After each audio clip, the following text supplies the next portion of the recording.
Hello, my name is Marisha Frierson, and I'm coming to talk to you about an IEP and how do you get one. Well, first, I want to tell you what an IEP is. An IEP is an individualized educational program, and with one of these, we have to figure out how can our student get one. Well, an IEP lays out certain things that a child is entitled to and will receive in the special education setting due to a disability. These can include accommodations, services, and many more things we'll discuss as this video continues. Let's talk about how a student can receive an IEP. So in special education, there are a lot of acronyms that you will hear and that I will say, but I'll make sure that I will tell you the meaning of them. But whenever we're talking about the IEP process, the first thing that we have to talk about is the referral process. And during this process, this will be initiated by the district or the parent. A teacher may see that a student has a need and they will start a process called the MTSS process where they have to collect data on a student, and the school or the district has to agree to take it to the next step.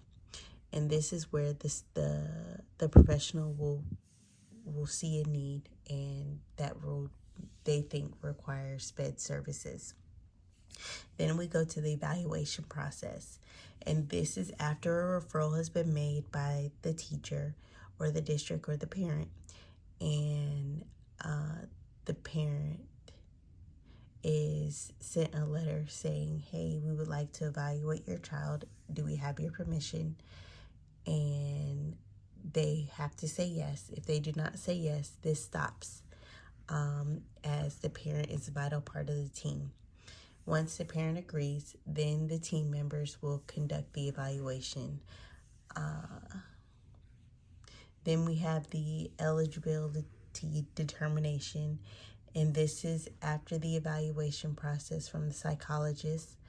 The team comes back to meet together with their findings. A special education teacher will have given them a plethora of tests, or a speech pathologist, or all of them together. And they come together to say, yes, we think that this student needs my services, or no, we don't think that this student needs our services. And they discuss as a team whether the student will receive special education services. Once a student is identified for special education, there are different components that must go into an IEP.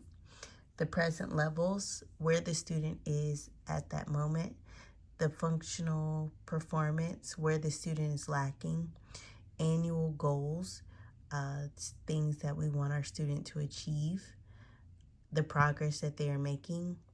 Related services would be speech pathology, physical therapy, occupational therapy, things of that nature. The supplementary aids and services, how the amount of time we're going to give them and how we're going to give them the setting that we're going to give it to them. Program modifications and supports and participation is how the student will participate with their gen ed peers. Accommodations and modifications, how we will help them to do this coursework with their peers.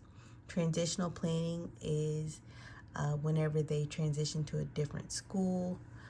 And service delivery, how we'll give them their curriculum.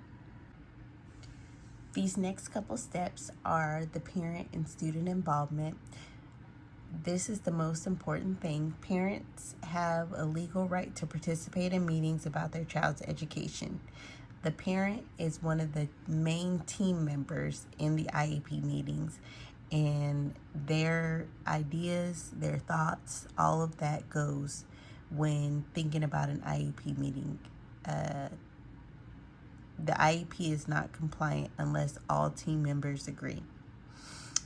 Quarterly progress monitoring. This is a monitor where every 9 weeks or however long the IEP allocates, the progress of the student will be sent home for the parent to see, and at any time they do not agree or you have questions, you can call an IEP meeting.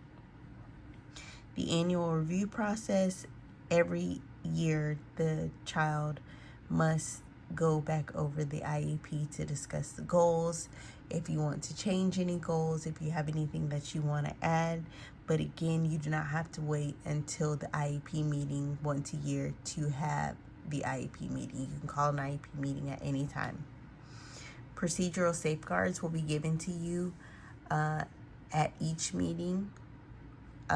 These are your legal protections during the evaluation and IEP process. Prior written notice is a letter that you will receive from the special education teacher asking if the meeting time, date works for you. If not, then a new one will be sent out with a more appropriate date and time that can be agreed on by all team members. And that is the IEP process. I hope that was very informational for you. If you have any questions, please feel free to ask me at any time. Thank you for listening.